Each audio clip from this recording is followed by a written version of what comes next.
Você permite que seus filhos passem por longos períodos em frente às telas, sejam elas de tablets, celulares, jogos eletrônicos ou mesmo televisão? Se você disse sim para essa questão, eu te convido a ficar comigo até o final desse vídeo para que você possa entender melhor o impacto desse costume atual na vida das crianças e dos adolescentes.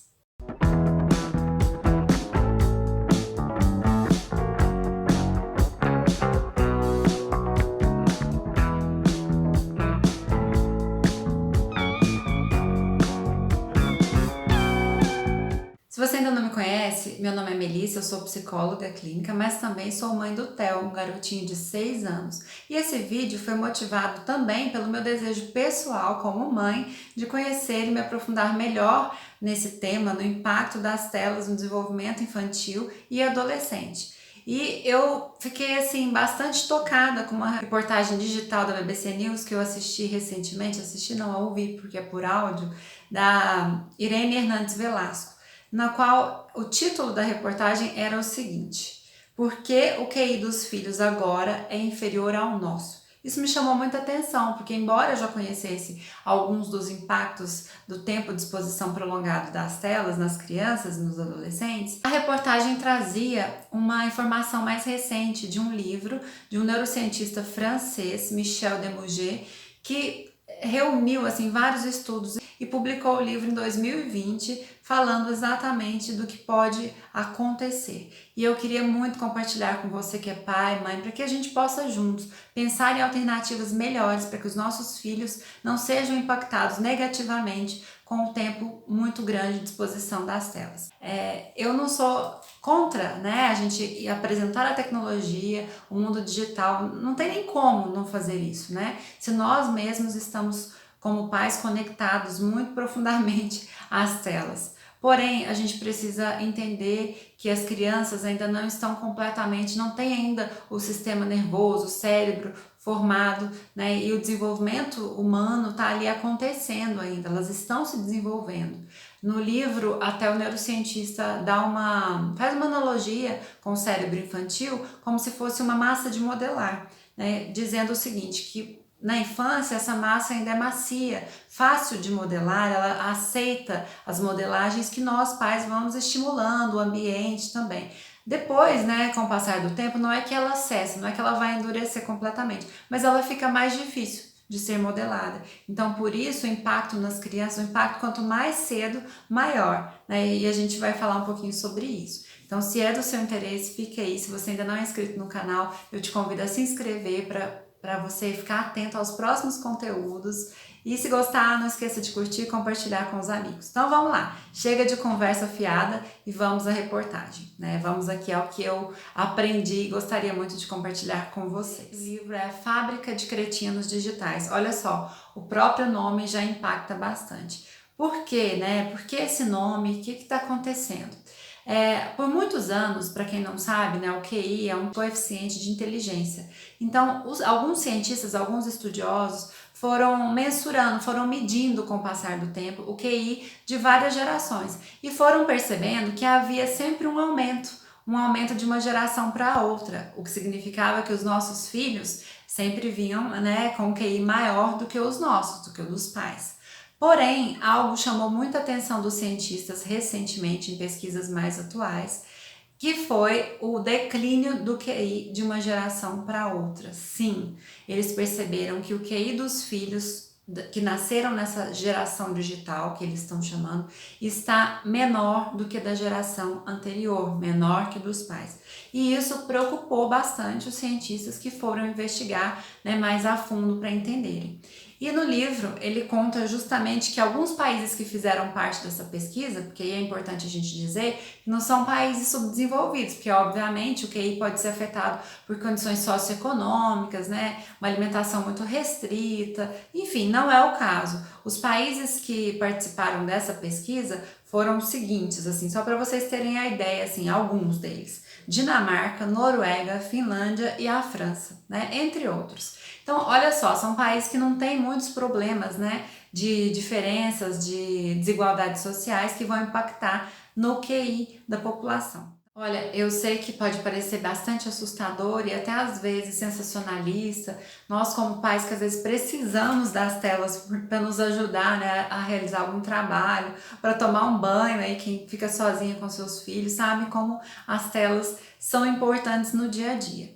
Mas a gente precisa ter consciência desse impacto para que a gente possa organizar a nossa rotina de uma forma que não prejudique as crianças, que a gente possa, né, também viver bem, fazer o que a gente precisa, mas sem que as crianças sejam prejudicadas, porque o impacto futuro é muito grande, não só pessoal para a vida delas, como social, né? Porque essas crianças de hoje, essa grande geração digital, elas farão parte da sociedade daqui a pouco. Então a gente precisa entender o impacto disso e reformular, né? Pensar em alternativas, porque elas existem. Às vezes são mais difíceis de mudar, a gente tem dificuldade em aceitar no primeiro momento, a gente fica com raiva desse tipo de pesquisa, né? Que aponta a realidade para a gente de algo que a gente não está dando conta de fazer diferente nesse momento, mas vamos nos ajudar, né? Vamos juntos pensar em outras possibilidades.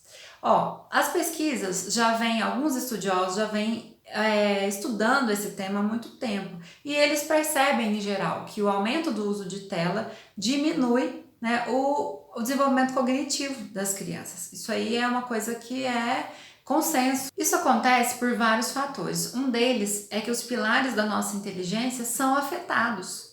O uso de telas excessiva afeta a linguagem, a concentração, a memória e a cultura em geral. E aí a gente pensa assim, não, mas será, né? Claro, por quê? Quanto mais tempo as crianças passam na tela, diminui as interações intrafamiliares. Então as crianças passam a não conversarem tanto com os pais e os pais também não interagem, né, por sua vez. E aí eles deixam de se apropriar da história da família, da história da sociedade, do que tem acontecido e estão ali, né, como zumbizinhos, né, comendo em frente às telas, fazendo qualquer coisa em frente às telas. A gente chama várias vezes, a criança não atende. Vocês já passaram por isso aí na casa de vocês? Outro impacto é que quando a gente foca, né, numa tela especial, as crianças e os adolescentes, quando usam as telas, em geral, são para atividades mais empobrecedoras, como diversão, pura diversão, sem se aprofundarem em um conhecimento diferente, sem navegarem por lugares inexplorados, elas geralmente ficam ali num mesmo círculo, vamos dizer assim, e empobrecem. Elas deixam de praticar atividades ao ar livre, pintura, ler um livro, fazer algo com a família, para se dedicarem àquele entretenimento raso. Outro impacto que os cientistas notaram foi em relação ao sono. Esse sono ou fica bastante prejudicado, um sono ruim, que é pausado, que é cortado várias vezes durante a noite, agitado, ou diminui o tempo de sono. O uso excessivo de telas também promove uma superestimulação, impactando na concentração, na aprendizagem e até na impulsividade das crianças e adolescentes. Vocês já notaram que muitas vezes as crianças, após jogarem um videogame muito acelerado, de luta, de violência, ou assistirem algo assim, elas ficam mais agitadas corporalmente?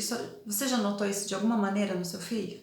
Há também uma subestimulação intelectual, o que faz com que o seu filho não se desenvolva completamente, né? O seu potencial ali fica adormecido. Outro impacto grande que notaram foi em relação ao sedentarismo e, consequentemente, à obesidade infantil e adolescente, que hoje é considerada pela Organização Mundial de Saúde questão de saúde pública. Mas como assim, Melissa? Né? Eu acho que esse pessoal está endemonizando aí as telas. Como assim? Por que isso acontece? Pessoal, vamos entender, né? Como que a gente se desenvolve, como que a gente constitui a nossa subjetividade, como a gente constitui o nosso cérebro é constituído. Nós temos lá as células, né? Os neurônios que fazem as sinapses. As sinapses são como se fossem caminhos, os caminhos neuronais, as redes neuronais. Hoje em dia a gente fala mais em rede. E o que são essas redes? Essas redes são criadas, que são caminhos que o nosso cérebro vai fazendo a partir das nossas experiências, das experiências que a gente tem, principalmente na infância, que é o momento em que o nosso cérebro tem aquela plasticidade cerebral gigantesca, consegue se recuperar, consegue aprender. O nosso aprendizado é bastante amplificado nessa fase da nossa vida. Então, esses caminhos neuronais dessas redes, eles são feitos pelas nossas experiências. Vamos imaginar que a gente passe a infância inteira em frente a telas. Só alternando, uma hora televisão, uma hora jogos, uma hora tablet, videogame. O que a gente vai aprender com isso? O que o nosso cérebro aprende? Só aquele mesmo caminho. Mas outras habilidades, e as habilidades aqui, eu tenho alguns vídeos até que eu falo sobre isso, que às vezes a gente não tem ideia, por exemplo, quando a criança está se alimentando e a gente coloca um tablet na frente. O que ela perde nesse momento, né? Aí você fala, não, mas eu ganho tempo, né? Eu ganho tempo, ela não vê, não chora, não reclama, não joga fora no chão, não cai nada, fica limpinho a sala. Tá, mas o que a sua criança está perdendo ela perde o conhecimento dos sabores, o desenvolvimento do paladar, o desenvolvimento do olfato, o desenvolvimento da coordenação motora fina, quando ela vai com o dedinho pegar ali uma ervilha, um grãozinho de feijão, né?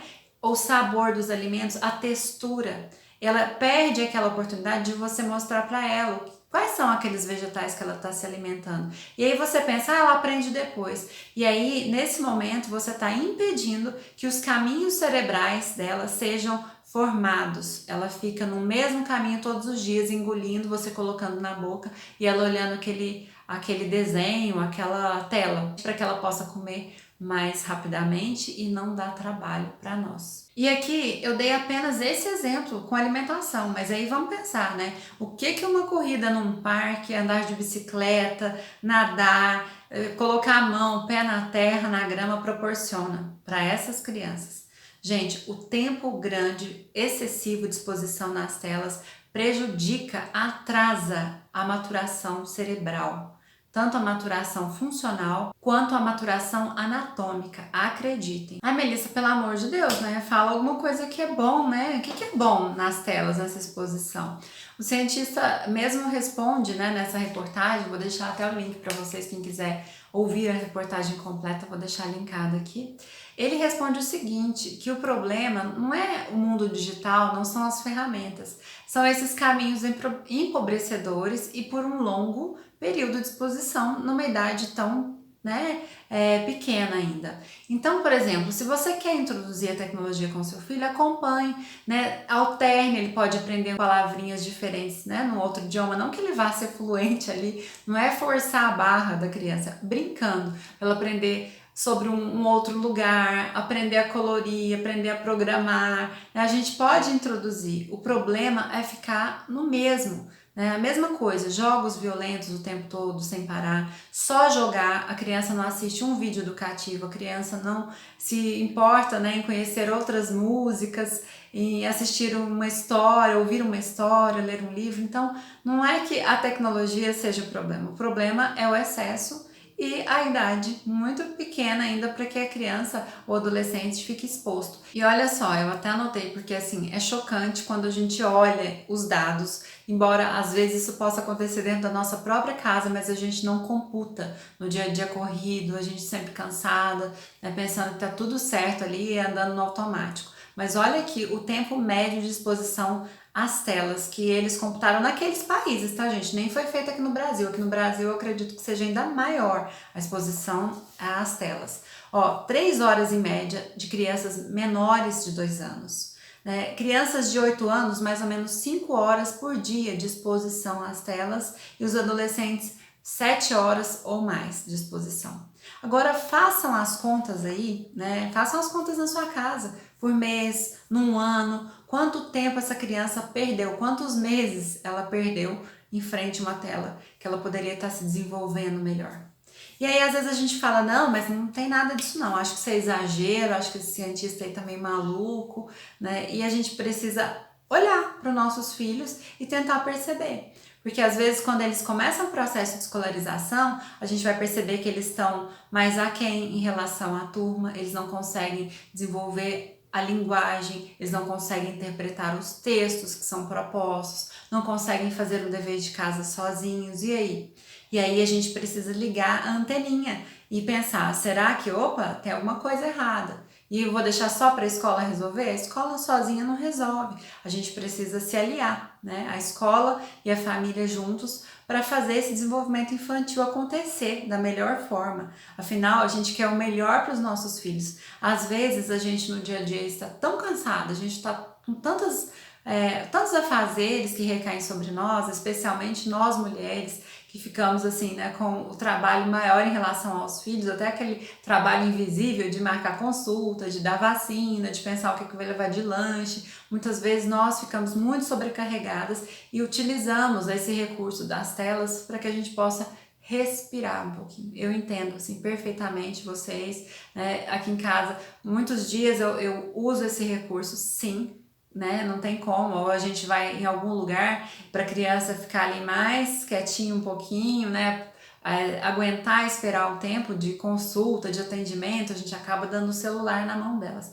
Mas será que é isso que a gente quer? A gente quer uma resolução imediata ou a gente precisa pensar a longo prazo? Eu fico com a segunda opção. Eu acho que a gente precisa pensar a longo prazo e quanto mais consciência a gente tem sobre um tema, é um convite à mudança. Se tá difícil, se não, eu não vejo possibilidade, deixa eu pensar com calma. Deixa eu tirar um tempinho para pensar o que eu posso incluir no dia a dia do meu filho, que eu possa limitar um pouquinho, né, esse contato com as telas. E agora, para finalizar o vídeo, eu gostaria de ressaltar aqui um ponto importantíssimo que o Michel fala na reportagem, que é conversar com as crianças e com os adolescentes e explicar para elas o impacto das telas na vida delas, claro, com uma linguagem que elas possam entender. Assim, ele fala que é muito mais fácil que elas entendam, né, a nossa posição de reduzir, de limitar esse tempo de exposição. Então, vamos juntos implementar essa mudança agora, na próxima semana na nossa casa? Vamos pensar numa redução gradual do tempo de exposição de telas? Eu estou com vocês. Vamos aí nos comentários nos ajudando mutuamente para fazer esse serviço árduo, mas extremamente importante para o futuro dos nossos filhos, para o futuro da nossa sociedade. Obrigada por assistir e até o próximo vídeo.